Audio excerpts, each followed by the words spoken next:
Adventures. My name's Miss New Love and I'm your host. And as usual, we have an amazing guest in the studio. But before I introduce her, I would like to say a big thank you to all my sponsors. I would like to say a big thank you to Bless Nab Events. The founder of Bless Nab Events is Frankelina, and it's her birthday today. Woo woo! Happy birthday, Frankelina! And also a big thank you to Auntie Flo, who has graced me with this amazing makeup today. So if you would like to get your face beat like this, she's on Instagram and Facebook. Her name is Flo Hair and Makeup. I don't know why. Yes, Flo Hair and Makeup. So you can get her on Instagram and Facebook. Thank you, Auntie Flo, for the amazing makeup. Lastminute.com. And thank you to Lady Dash for introducing me to her. Thank you.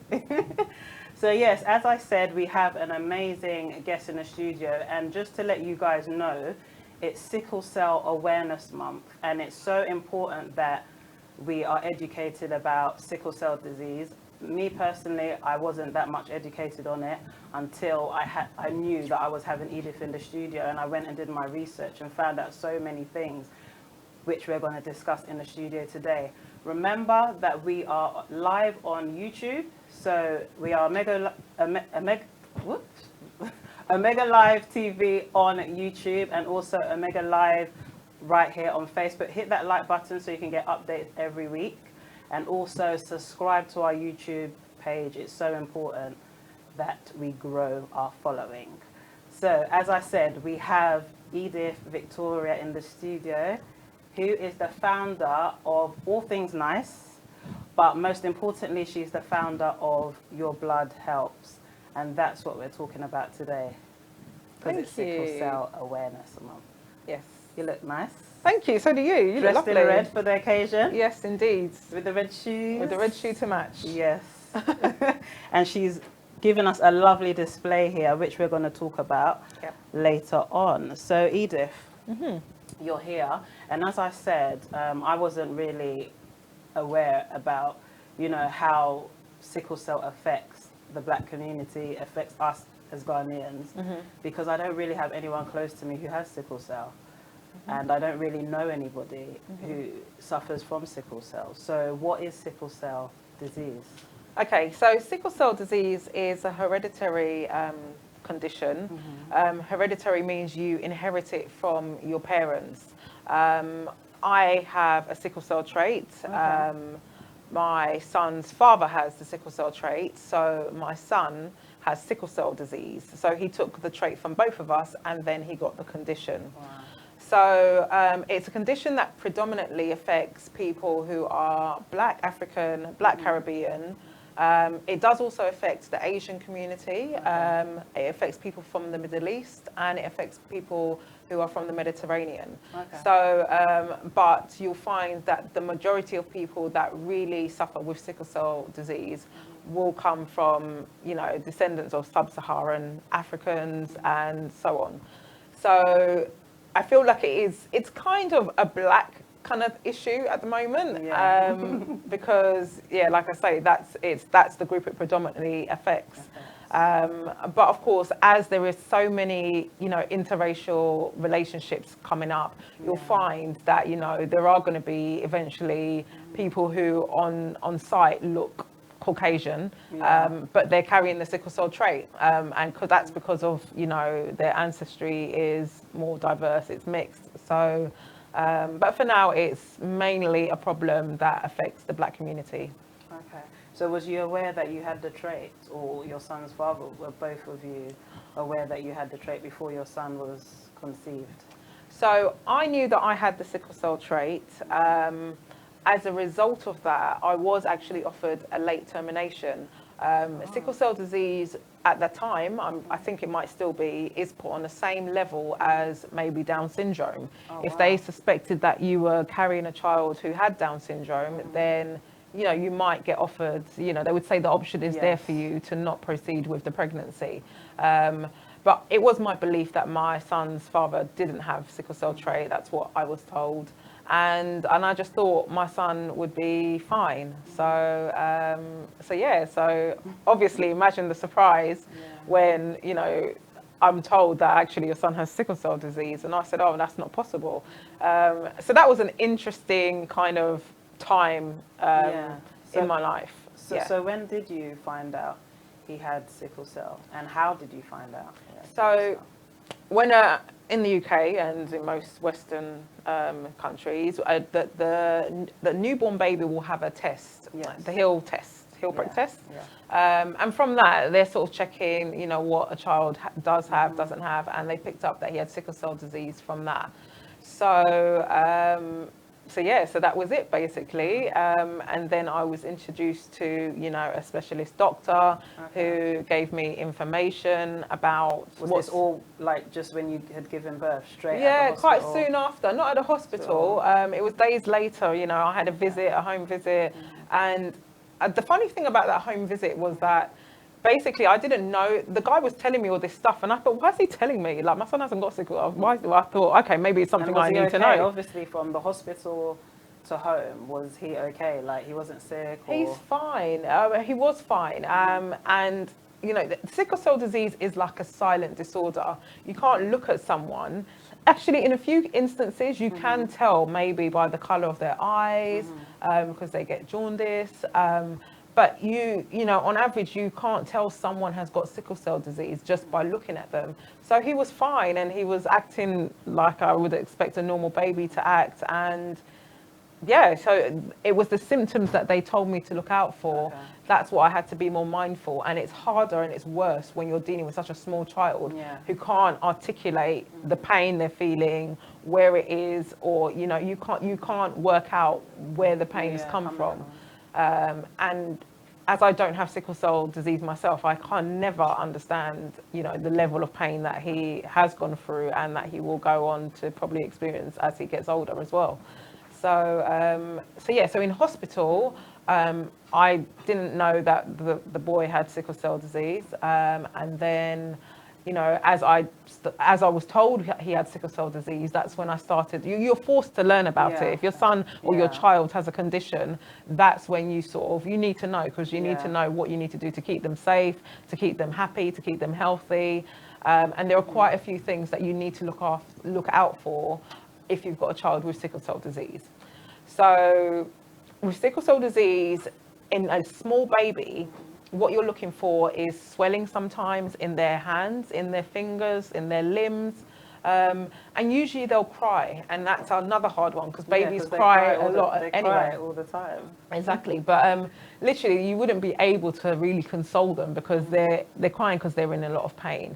And that's one of the things with sickle cell crisis.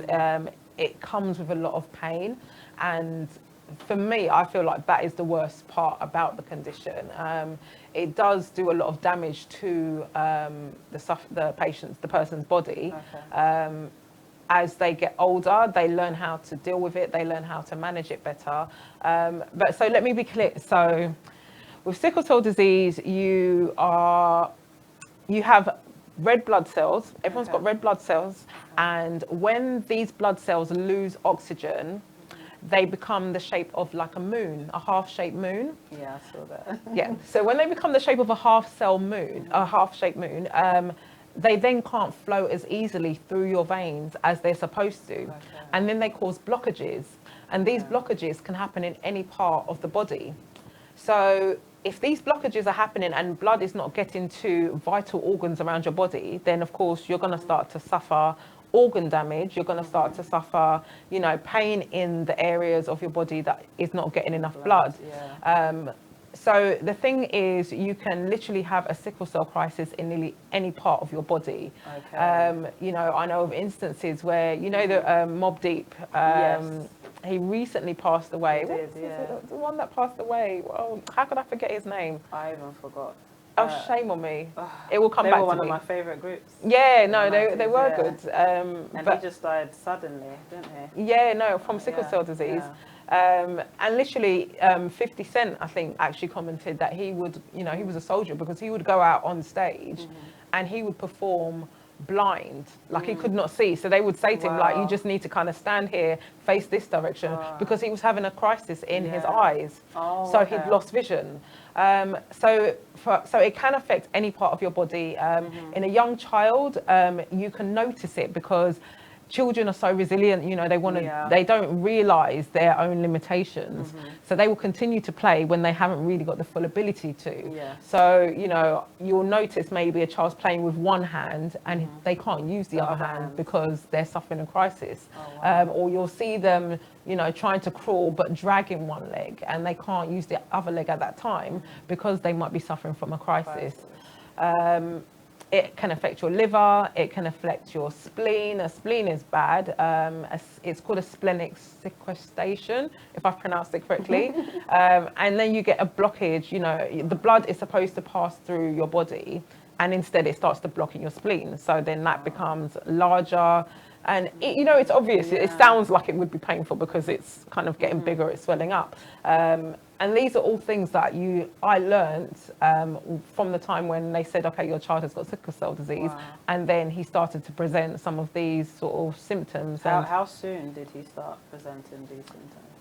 I think he had his first major crisis probably around two and a half. A major crisis to me is where, okay, for me, every little thing I was probably taking him to the hospital, and that's because I was scared and I didn't want to take the risk. And you don't know whether or not, you know, it could just be a normal kind of pain that a child of that age suffers with, or it could be the sickle cell disease. Like I said, they don't speak, so you have to kind of work it out. So we would to take him to the hospital, and where he's struggling to breathe, I think that's quite serious, you know. Where he's needed a blood transfusion, that's serious. And that's one of the reasons why I started Your Blood Helps. My journey has meant that I have realised the kind of treatment that sickle cell sufferers need in order to have a basic quality of life. And blood transfusions is essential for so many of them, regular blood transfusions, and to the point whereby you don't even wait for them to become ill. You just try and stay on top of it by scheduling, you know, blood transfusions. And that's what some of them, they need in order for them to, you know, do you to do function. That for Gabriel? Gabriel, I would say I'm lucky. How old is he now? Gabriel's 6 now. Oh, yeah, 6 years old. Her son is so handsome. You're going to see some pictures come up on the screen in a bit. He's just so adorable, so handsome. Yeah, nice. You obviously got your good looks. Nice. Oh, thank you. I say nice to look at because he has his moments, honestly. Yeah, he has some interesting ways about him. Funny ways, but you just think, my goodness, child, why have you done what you've done? But yeah, no, he's a funny, happy little boy, and considering what he's had to deal with, like I feel he's had more pain relief in his short life than I will ever have in all of mine. When he has had a sickle cell crisis, you know, he's taking paracetamol, ibuprofen, dicodeine, morphine, all of it. And I was going to ask, is there a cure for sickle cell? But obviously there isn't. There kind of is, but your quality of life needs to be so greatly affected for you to be considered for a stem cell. Because essentially you need the stem cells that you get from a newborn baby, they have the hemoglobin, I believe, that is what you need. So that the cells that you get when you're first born, essentially you need more of that. To have a stem cell transplant is a really big procedure. So the only people that would be considered for it would be people who they suffer with it. You know, they're constantly in and out of hospital. They're not able to go to work. They're not able to go to school. They spend more time in hospital than they do spend in school. So they would be a candidate because, you know, what kind of life is that kind of thing? They're suffering, it seems, all the time.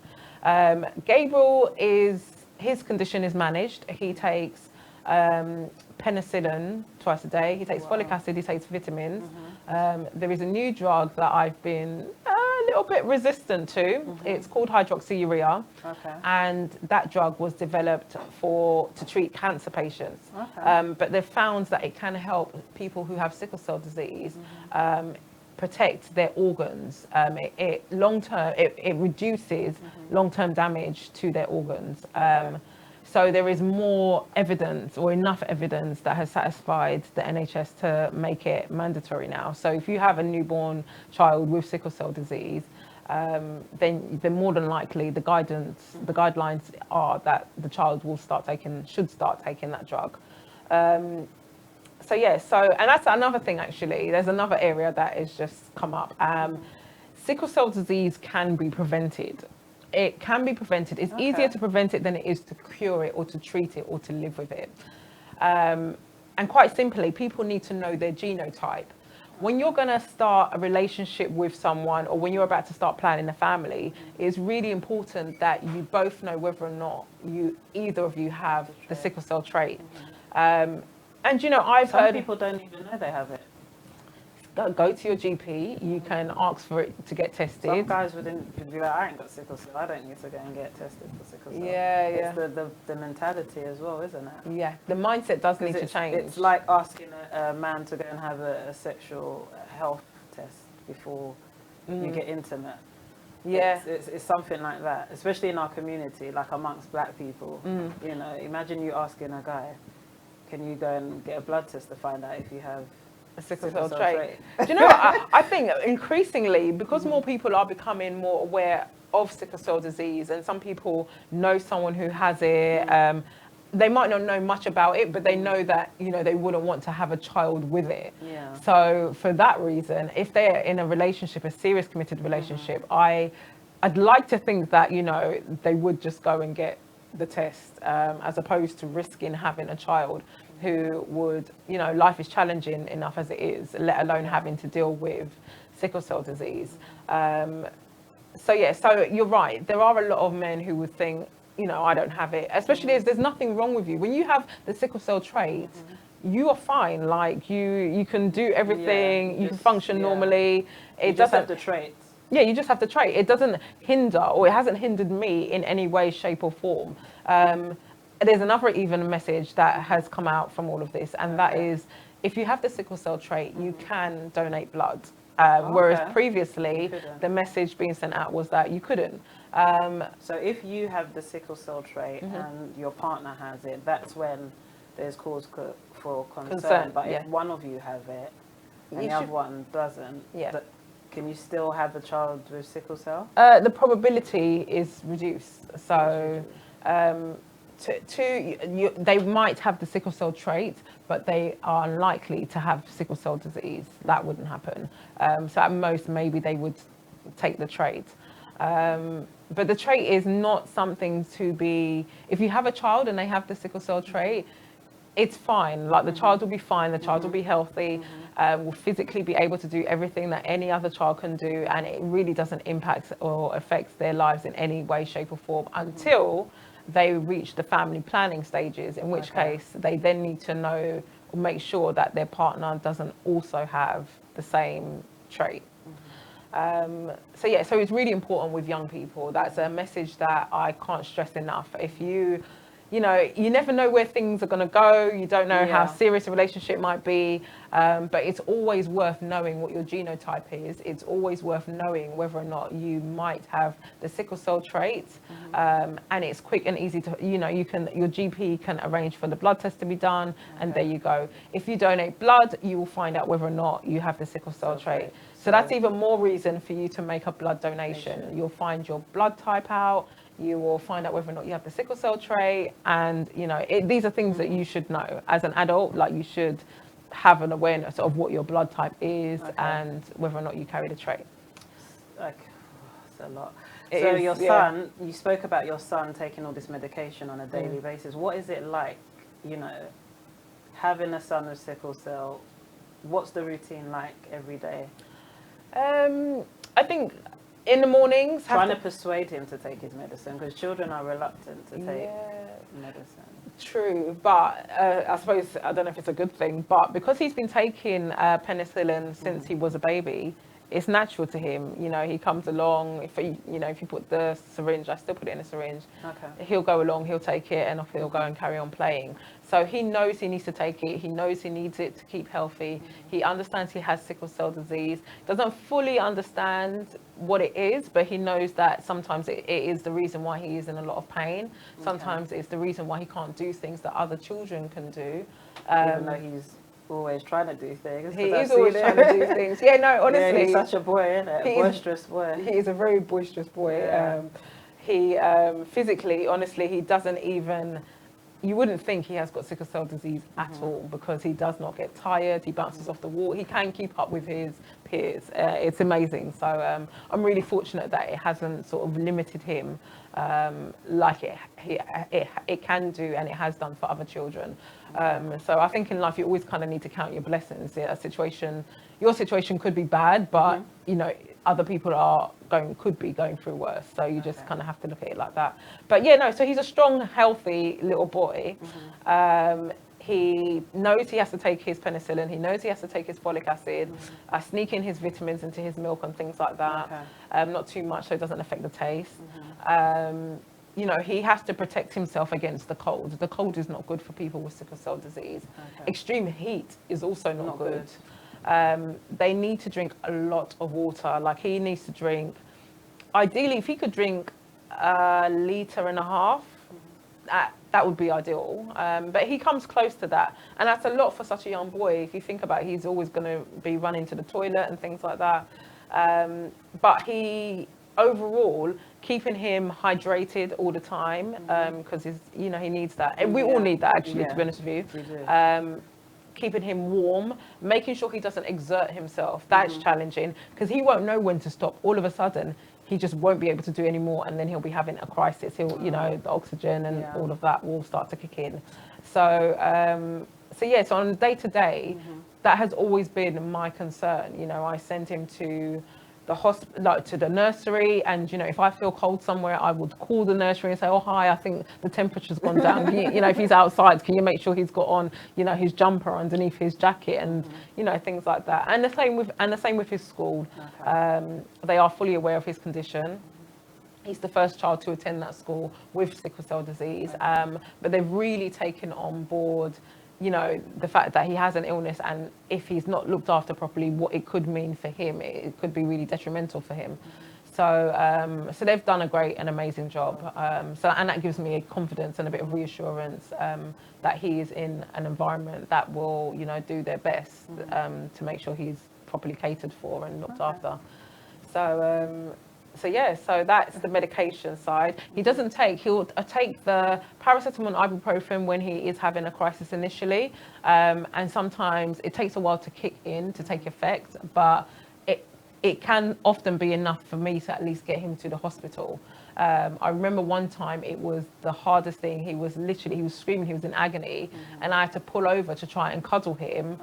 And try and rub his back and try and comfort him, because the pain relief was not working. And I just wondered, I was so far away from the hospital that I take him to, and I just thought, oh my goodness, like, this poor boy, like, he's going to scream all the way there. And he really did suffer, and it did then go on to be one of the worst sort of crises that he'd had, and he needed blood transfusions and so on. So when was the first time he had a blood transfusion? Yeah, it was when he was about 2.5. About 2.5, yeah. He's had 2. He's had a blood exchange. An exchange is where they take out his blood, put in new blood. Transfusion is where they just give him blood.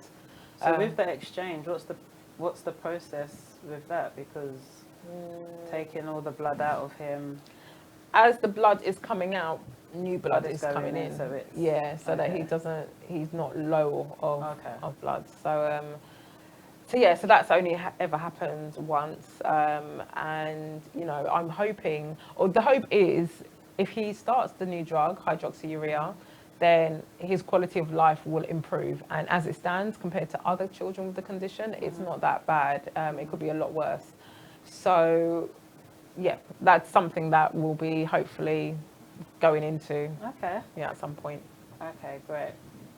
So if you've just joined us, we're in the studio today with Edith Victoria, who is the founder of Your Blood Helps, and also the founder of All Things Nice. She's an entrepreneur. She's been an entrepreneur since I've known her, which is like years, 11 years. years. Yeah. Before Instagram and before this social media hype, you know, you was a real entrepreneur, still are. I try to be. And you know, she openly talks about being a single mother, which I find amazing because you're just great. You know, managing your businesses, having your son, you know, and doing it all alone. It's just amazing. So, I mean, what are the challenges you face being a single mother and raising a son with sickle cell? Because obviously, you know, sometimes you're alone. You might not have someone to confide in every day, even though you have family and friends. I mean, have you ever had an emotional crisis yourself? Do you know what I think? If I'd have had a child who was quote normal, if you like, then maybe I would have found all of this overwhelming. Oh my gosh, what am I going to do? But literally, it's all I've known, and it was because he's your first child, so obviously you don't have another child who is normal to compare. Yeah, exactly. What it's like just having a normal child. Yeah, exactly. So, which of course, children are hard work regardless, with or without a condition.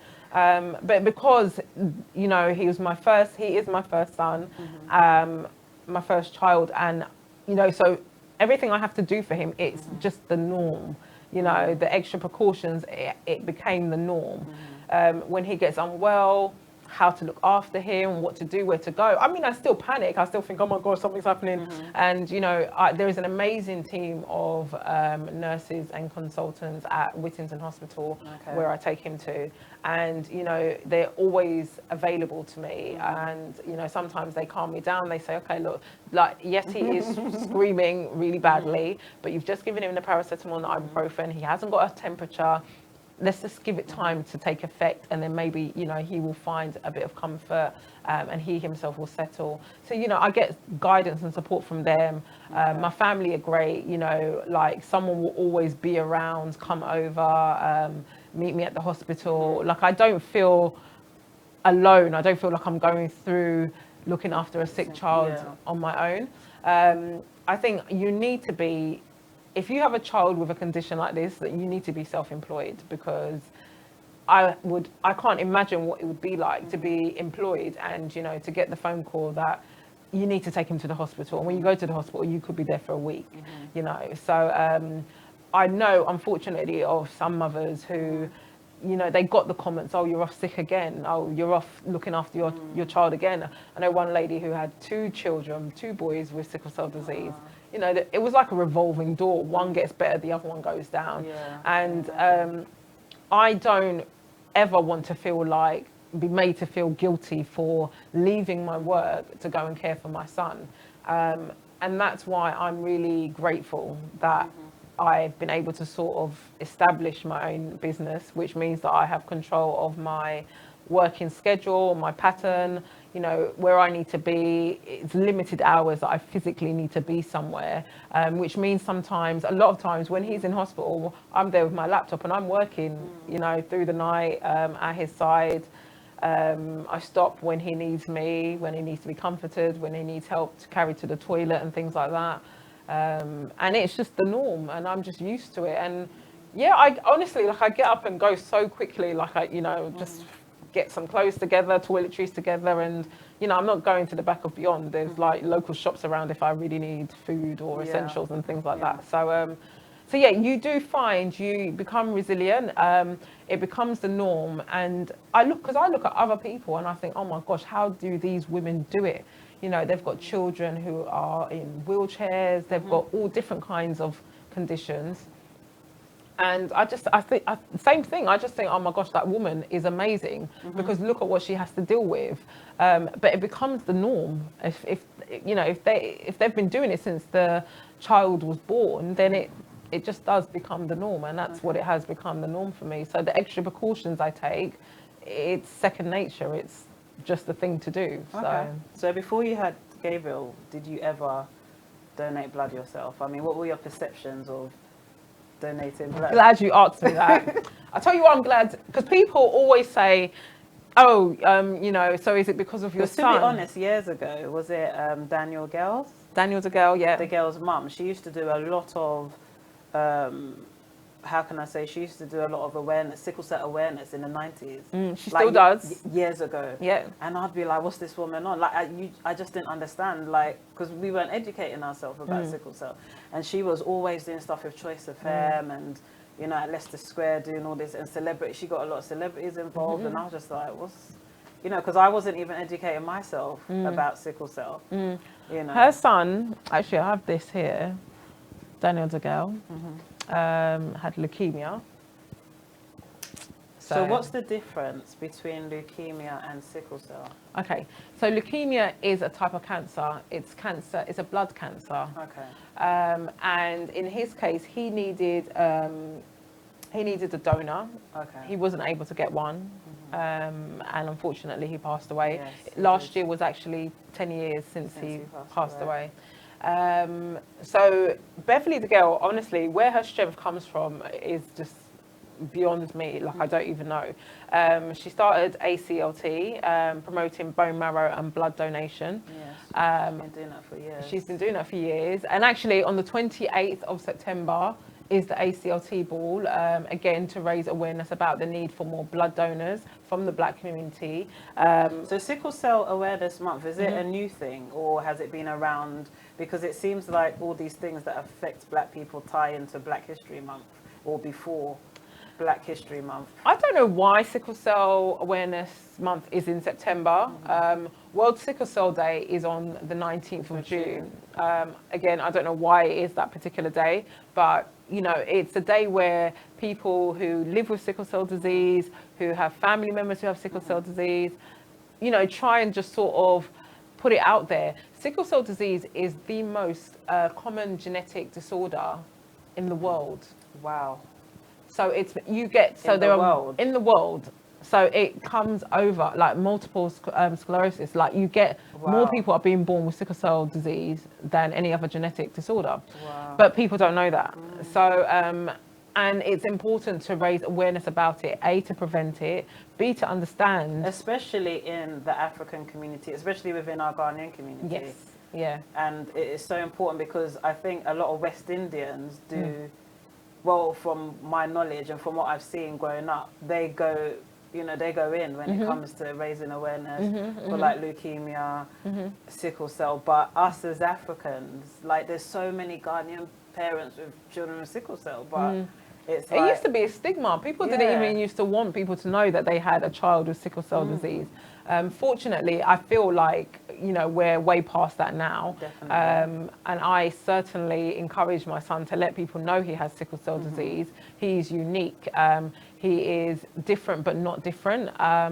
And the more people that know about it in his immediate circle, the more people he will have around him that can support him, that will understand sometimes why he can't do certain things, why he might get sick at a certain time, why, you know, why he might get as sick as he does, or he will in future maybe. Yes. So yeah, it's really important to talk about it, and just seeing someone with the condition should be enough to make you want to take action to help. It should be enough to make you want to make sure you don't have a child with sickle cell disease yourself. If you have the means to sort of avoid it and to support someone who has it, then why wouldn't you? Now, so back to the blood donation, like I was saying before, you had him. You wasn't. Yes, I was. I did donate. I donated blood nearly 20 years ago. For the first time. Funny enough, at the West End Donor Centre, where I've since gone back to donate blood. And at the time, I didn't donate blood because I knew someone who needed a blood transfusion. I didn't donate blood because, you know, I knew there were people with sickle cell disease who were relying on blood transfusions. So why did you? Because it was just the right thing to do. I just feel like, you know, one day the person who might need blood could be me. And what would happen to me if blood was not available? And blood was not available just because so-and-so, you know, couldn't be bothered to make the time, and so-and-so had a hair appointment that they thought was more important, or was going to the cinema, or was, you know, going out with friends. All of these things that people place value on, don't even come close to what, you know, the importance of giving blood, what it means to the people that receive that blood. And like I say, you never know who might end up receiving blood one day. It could be you. Yeah. So let's talk about the stigmas, because I think that's very interesting, especially amongst, you know, us Guardians and us as black people. You know, there's a lot of stigma about giving blood, you know. Okay, so there are not some people I've heard, especially in religion as well. Yeah, even that. I mean, you know, I just feel like a lot of people won't use religion as the reason why they don't give blood. Some people have no reason at all. They just don't want to. They feel they need the blood for themselves. They don't understand that it will replenish and you'll be fine. You don't give blood frequently. Like you can give blood every 3 months or every 4 months. Because I was ill one time and I had a blood is it a blood transplant? No, transfusion. A blood transfusion, that's it. I had a blood transfusion. You can't even donate blood, by the way. Once you've had a blood transfusion. Well, I've had one. Okay. All right, then I've had one. I won't go into why. Okay. But I had one and I didn't even want to receive it. And I was sick. Wow. Most people. And I just thought, I don't know whose blood it is. Okay. I'm not in the UK. I wasn't in the UK at the time. Oh, wow. Okay. Okay. So I was just thinking these people are pushing this thing on me, you know. But after I had the blood transfusion, I was really well again. Yeah. And that's when I found out I was severely anemic. Well, I've always known I'm anemic, but then I found out I was, you know, it was like sky high again. And I didn't want the blood. They had to force me to have the blood transfusion. So that's another stigma, like even receiving it, I didn't want it. I know there was a time when, unfortunately, and this is many years ago, and this does not happen now, all blood that is donated is screened, it is tested, and if it's not safe for anyone... But is that a new thing, or...? For years. For years. For many years now.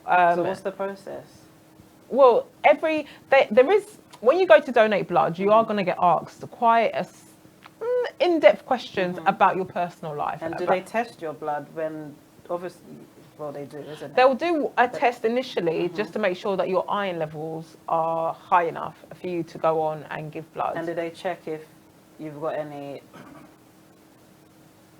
So they rely on the questionnaire initially. So you answer certain questions about your sexual history, about sexual preferences to some extent. But the thing is, when they take your blood, they should test it. They do, of course they do. Okay. Yeah, they will. Okay. Absolutely. Yeah, they can't, you know, because that's just reckless endangerment. Like they wouldn't give someone blood that has not been tested. They need to make sure that the blood, you know, is the right match or as close as match as possible. The reason I'm asking is because obviously there's people watching and they might have these fears as well, because I did, you know, and it's not even... I don't even know why I did. I don't think it's got anything to do with the fact that I'm African or black. I was just like, I just don't want someone's blood going into my body. Yeah, but I mean, I'm not going to say that's strange. Everyone feels how they feel. But if the blood they're offering you is going to keep you alive, I don't know, like you kind of, I think a lot of people would want that. Blood transfusions is now a major part of treatment for a lot of major illnesses such as cancer, leukemia, and of course sickle cell disease. And in the UK, if you're ill, you have leukemia, you have sickle cell, you have cancer, and can you refuse a blood transfusion if you're dying? I don't know. I suppose I don't know if you've got the right to do that. I don't know. That's something I've always wondered. I don't know. That's a whole nother topic. That's the whole kind of, do I need to go to Switzerland so that I can, you know, decide if I want to go or how I want to go. But over here, certainly, it's crucial to a lot of major illnesses. And then even, to be honest with you, if you look at the more basic level day-to-day living, you could get hit by a bus crossing the street and you losing blood. You will need a blood transfusion. You have to think, where is that blood going to come from if people, you know, for whatever reason, just decided they weren't going to donate. Blood is available, but what the NHS are trying to do at the moment is they're trying to make sure that when someone needs blood, they get the best match possible. And the best match is going to come from someone from the same ethnic background as yourself. Okay. It's as simple as that, and it kind of makes sense. Yes, it does. So ultimately, the black community are the least likely to donate on a regular basis. And this is they're the least likely to return. Yes, black males especially. Black males. Why do you think black men don't want to give blood? I don't know.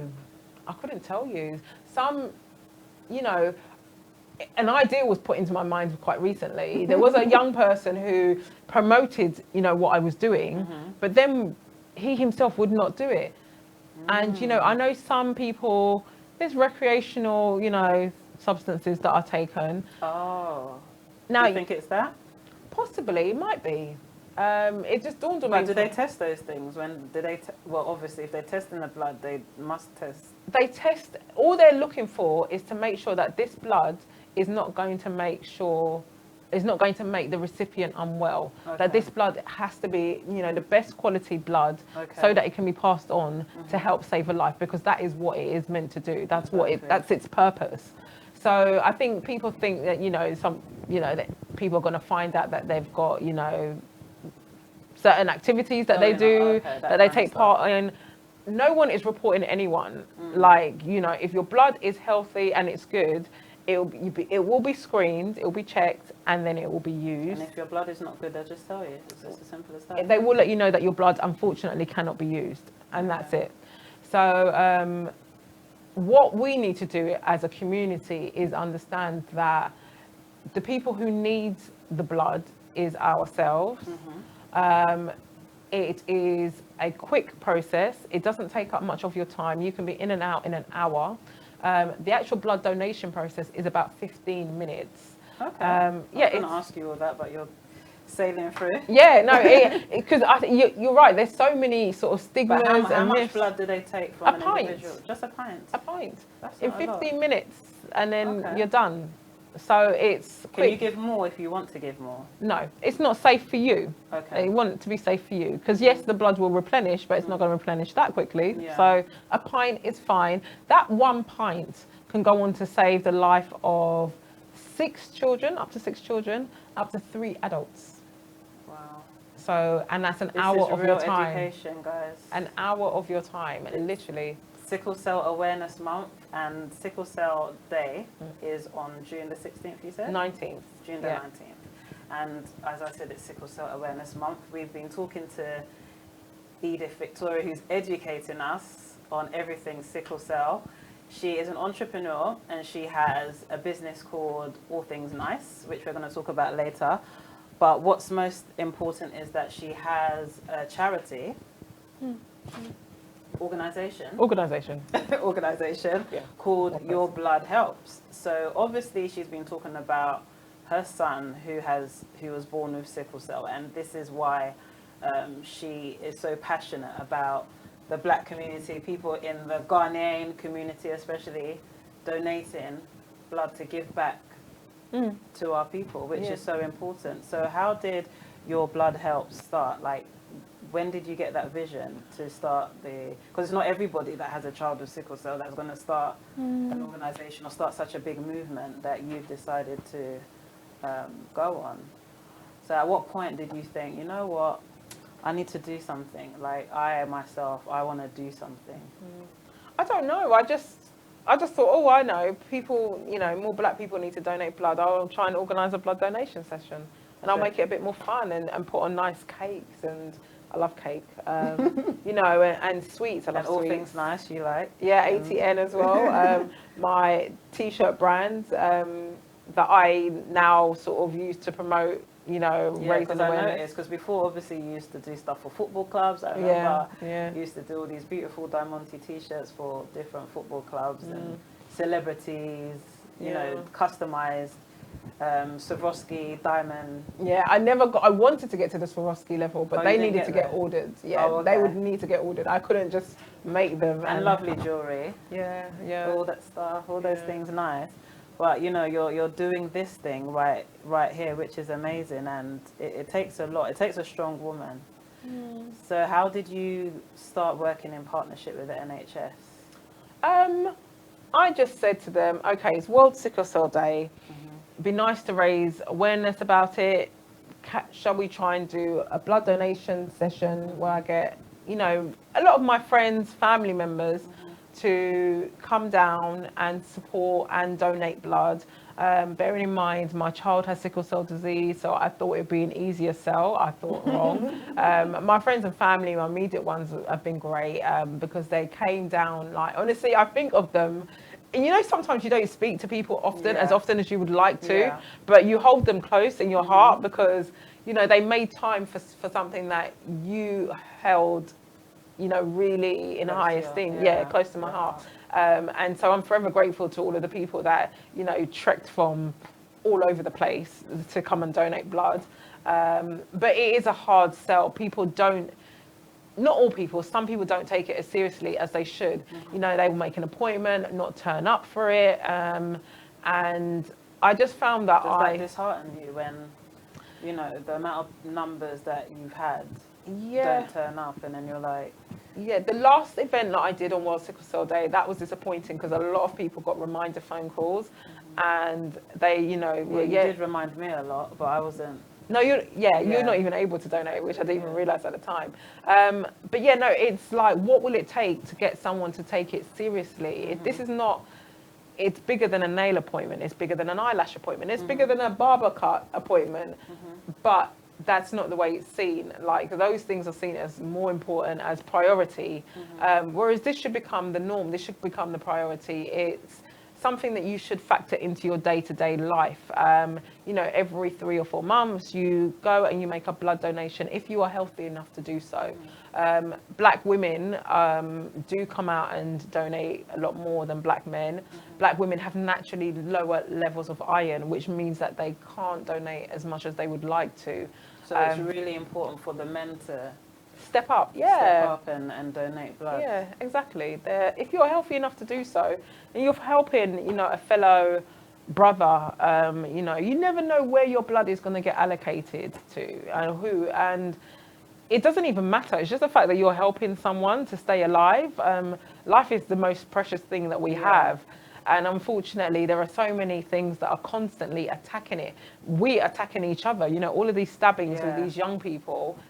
So with your events, you've done some interesting events. Do you incorporate donating blood with other things, like not just a blood donation event? How do you make it? I think for me, it's like I'm like a walking, talking advert. Like, if I see an opportunity to talk about it and to see where someone's mind is at, then, you know, I'll raise it. I mean, it's not always appropriate to do so. I mean, how creative have you been with your events? That's what I was supposed to ask. I tried to make it more fun, like I say, with the food and, you know, little mocktails that I made that I thought were great, but no one else did. I drank them all myself. The cake, I was happy. Everyone loved the cake, so that was cool. Biscuits and, you know, all the nice biscuits, you know. I saw on your website that you had an event where different churches came together. Oh, yeah, that was Pentecost Sunday. So that was a nice opportunity. Yeah, so let's talk about that, because why Pentecost Sunday? Why, you know, Christians? Why the church? I mean, I thought that was quite good. A way of tackling a stigma of donating blood. Yeah. No, I was really lucky to get that opportunity to speak to all of those churches. It was 4 or 5 churches had come together. Pastor Nims from the Peace Alliance, he had given me that platform.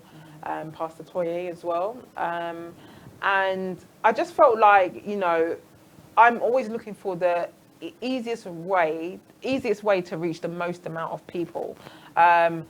And you're right, there are a lot of Christians who, you know, will go to church on a regular basis and so on and so forth, but for whatever reason, they don't feel they want to donate blood. They don't feel it's a priority, or it's even something they should even consider doing. So I felt like I wanted them to know the people you're going to be helping is yourselves. in fact, you're going to be helping other people. It doesn't even have to be yourself. Just knowing that you're helping other people, surely that is what being a Christian is about. Yeah. I mean, isn't that's God's? Like, if we're going to look in the Bible, what you're supposed to be doing and how you're supposed to be living your life, you're supposed to be helping others. Definitely. If you have the means to do so, then why would you not? So, and people have their myths and their fears, and, you know, it is about dispelling some of those myths and fears. You know, you don't, you know, if you give blood, you're not going to die yourself. You know, it's not going to make you weaker. You're not going to lose anything. So it's getting those kind of messages out there. You're not going to catch anything from donating blood. All of the equipment used is sterilized. You know, it's one-time use. It gets used on you. It gets binned. That's it. Away. So you're not at risk of catching anything. There were those concerns in the past. I understand that, but we've moved on so much since that time. So really and truly. So what disqualifies you from giving blood? Because you did say that if you've had a blood transfusion, that's a no-no. Yeah, that is a no-no. So what other things? If you have just come back from an area that has a high rate of malaria. If you've come back from a region that has malaria, then there is a waiting period. So you're not completely disqualified, but you do need to wait to make sure that, you know, like whatever could be in your system, it has time to leave your system or to show up. Like it's been in long enough that it will show up on the test that they will do once they've taken your blood. So that's really important. It's about a 4-month wait on average. On the NHS website, bloods.co.uk, there is a list of all the waiting periods that you need. If you go to a certain country, it will tell you how long you need to wait before you can donate blood. So, and that's really useful. You know, there are different guidelines based on, you know, your sexuality. If you're having intercourse with, if a man is having intercourse with another man, there are those considerations, but they talk through all of that with you. And no one should feel like, oh, why are they asking me these questions? And, you know, if you were receiving the blood, you'd want to know that you're receiving blood from, you know, someone who's eligible, suitable to have made that donation in the first place. So these questions need to be asked. They're uncomfortable, and it's not just you. They're not asking you because you're black. They're not asking you because you're young. It's everyone gets asked the same standard set of questions. That's just it. Is there an age limit? Yeah, you can donate blood until 65. From 17, you can register, become a blood donor. And that's another problem that I think we're having is that, you know, the older donors are teetering off, but the new young ones are not coming forward as quickly as they could be coming forward. So, you know, again, it's helping them to understand. And further creating the awareness. Yeah, that who you're helping and how you're helping. Do you them. aim to speak to younger people more than? Or you're just like, I need blood. No, I care. I care about younger people. It's about educating them, isn't it? About them understanding why they should, you know, become regular blood donors now. I do want them to understand, you know, that essentially it's for them, because in future it could be them that needs the blood.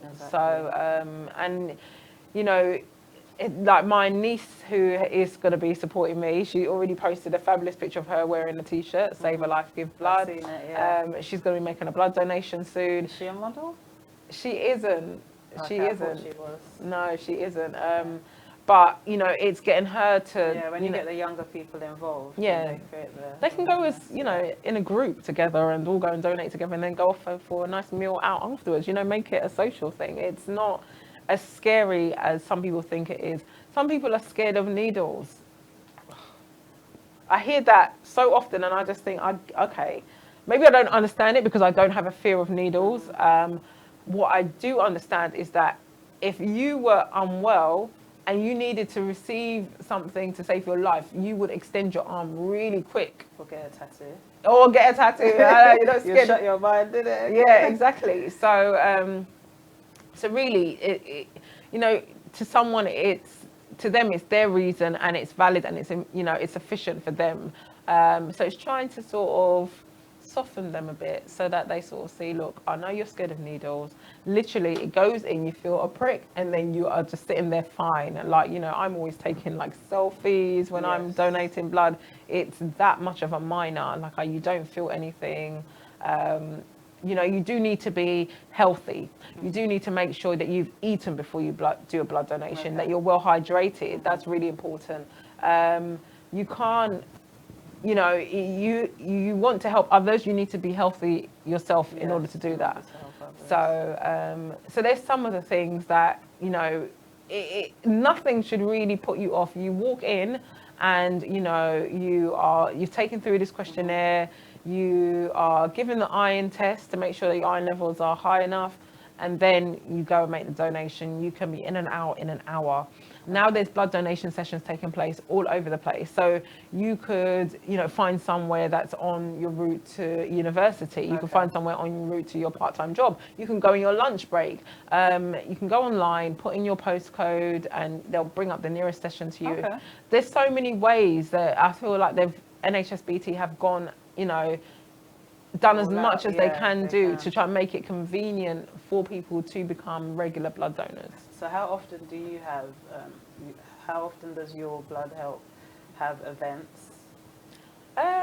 Not as often as I would like, purely because it takes a lot of organising. And then obviously, what's the whole experience like? Because you would need the professionals from the NHS to come down and actually take the blood. So is there like a waiting list, or, you know, do you have to give them notice before you want to set up an event? Yeah, no, kind of stuff. You know, it's cool to try and do blood donation sessions in different places, but a lot goes into that. You know, the venue needs to be assessed, you know, health and safety, access to toilets, storage facilities for the blood, you know, space for the beds, space. A lot of factors and things to, you know, take into consideration. If you're doing an event on a weekend, you know, can the blood get transported on a weekend? Some, you know, it's not common. Not a lot of centres are open on a weekend, so that means you're bringing in more staff, and it's all additional costs and so on. So it's not that easy and straightforward to just organise a donation session. I feel like my focus has shifted more towards spreading the word, literally one by one, and getting other people to go out and share the word. So you're spreading the gospel. Yes, yeah, exactly. So and you also do that amongst a few celebrities. I mean, I was so jealous when you had Anthony Joshua. That was cool. You know, yeah, that was cool. Really nice. You had Anthony Joshua supporting your movement. Yeah. How did that happen? That happened because I met his barber, Slider Cuts, Mark, who's a top guy, because, you know, since he gets up, he goes, he does his blood donations on a regular basis. No nagging, reminding, no prompting from me. I just see that I've been tagged in an Instagram story. He's, you know, outside telling people to give blood, you know, and it's just so nice that some people just receive the message and they run with it. You know, you just don't have to do much more. They just understand the importance of it. You know, they don't want, you know, look at me, I'm giving blood. It's not like that. They go, they do it, try and encourage you and remind you to do it too. Anthony was great to share that message, to promote my donation session. He's a nice person. I think he understands, I know he understands the importance of being a blood donor. You know, he's met my son a few times. Does your son know who he is? He says yes. He always says it's Anthony Joshua. He says, "Mummy, Anthony, you see Anthony Joshua?" Like, he just says his full name all the time. It's so funny. It's so cute. And no, he really has a nice way with children as well. Like, you know, my son was giving me hassle. I had brought his porridge along. He wasn't eating it. Like, I think, actually, Anthony didn't see this, but my son gave me a look like he was giving me evil looks, because Anthony had just gone, "Oh, is this yours?" and plonked him on his lap and proceeded to feed him. Now, I knew that Gabriel didn't want to eat that cold porridge because it was cold, because he was taking so long to eat it. But, you know, I was fortunate enough to be able to speak to him about it. And also, he's got a great network around him as well. And some of them I still talk to. A really good friend of his, David. You know, they've just expressed an interest. You know, it's sad sometimes life takes over your career, you know, your work responsibilities and things like that. But people do have the intention, and they want to help, and they want to sort of, you know, they just see it as it's a good thing. I don't ask for any money ever. That's not what I'm here for. Like, I'm the worst at I wouldn't even do Well, that. what would you need the money for? Exactly, I don't. And I've had people say, look, I don't want to do a blood donation, but I'll give you money. And I'm like, no. I don't That, need the money. the I need your blood, blood. yeah, is more valuable. Like, it will Yeah. save lives. That money can't do that. And they were like, oh, but you can use it to promote this, that, and the other. And I'm like, just donate blood. Like, that's bigger to me, because then Yeah. you can tell someone about it. You can go with someone next time, and one by one, more people are getting through the doors and they're donating. So to wrap this all up, because you've answered every question that I was going to ask you I've rambled. I've been through going. passion, which is amazing because you've made my job a lot easier. But can you give me 5 facts, because I want to know Okay. 5 important facts why it's important to donate blood, not just because of sickle cell, but in general, like, why is it important to donate blood? 5 reasons. I would say sickle cell first, but no. Yeah, sickle cell, obviously. Okay, so You've said it. That's why I'm a recap. I want, because okay, you literally said it throughout everything you said, like the whole conversation. you've got people who, like, there are long-term illnesses that come up. Cancer. I feel like everyone must know someone who's had cancer, Definitely. passed away sadly from cancer, and blood transfusions are a form of treatment for some Yes. cancer patients. So that's good enough reason, number one. Sickle cell disease, childbirth, sometimes, women lose a lot of blood. Yes. And it just so many instances, an accident in the street. I did touch on the stabbings, that are affecting a lot of young Exactly. people. That's why I asked you, because they do need blood donations yeah, as well. When they lose a lot of blood and they're taken to hospital, Yeah, immediately yeah. they need blood. So Yeah. it's not just about diseases; it's about saving lives. Yeah, You know, someone who got stabbed needs blood too. Yeah, straight away. And the best match possible will help them recover, get better sooner. Exactly. So they're the reasons you should give blood. Like, that you're helping someone who just wants to live, just the same way you want to live. Other people want to live, but they have more challenges to do so because they are struck down with different illnesses. So if you have the means to do so, why Then just not? do it. Yeah, why not? So where can people find you on social media? If they want to get involved, if they want to help, volunteer, just want to know more about you, see your beautiful pictures, see her handsome son, because he's just a lovely boy. Okay, And there's some stuff here, because I want you to show people about the adverts that he's done and you've done. Okay, this is one advert that he did. He's so handsome, look at him, he's there. This is Save the Life of Someone with Sickle Cell. Gives you the details. You can register at bloods.co.uk. And it tells you what sickle cell is on the back. It says, it's a name for a group of inherited conditions that affect red blood cells. The most serious type is sickle cell anemia. It affects approximately 15,000 people in England. And it's more common in black people. So it's a serious lifelong condition, and it requires treatment to help manage it. Longevity of life, it's prolonged now because of treatment, because of medical advancements, because of medicines that sickle cell sufferers can now take. That doesn't mean it makes it a lot easier. Some people have, I know one young lady, Nikki, she's amazing, and she's had, by the time she was 21, she'd had both of her hips replaced because the sickle cell had just eaten away at it, basically. The crisis, constant effect on her bones. That's it. That's sickle cell disease. That's why blood donations are important. I don't know. I feel like I could carry on talking. Yeah, forever. There's this book. This quickly. Now, this book is great because it basically is like a kid's story that explains what sickle cell is and how this little boy called George deals with sickle cell and all the things he has to take. And I remember the first time I read this to my son, he loved it because he was like, oh, he takes penicillin like me. Like, he's like me. Children like to see someone who's just like them. So he really, took to this book. And if you're an adult and you know nothing about sickle cell disease, then this is a great way of just getting a basic level, of understanding about it, and how it affects the blood cells, and the treatment that they need to take. So this book I love. My son's school, they read it to his class, just so that they knew a little bit about it. Of course, they're quite young, so they might not fully understand it, but they picked up on little things, that, you have to stay warm, or you have to drink lots of water. Okay. So that's a nice little book that the NHS put together. That's good. And then you made this beautiful T-shirt, because All Things Nice is obviously what you were doing first. Yes, originally. So you make these beautiful T-shirts. Look how cute this is. Yeah, that was his. So how can people how can people order through you?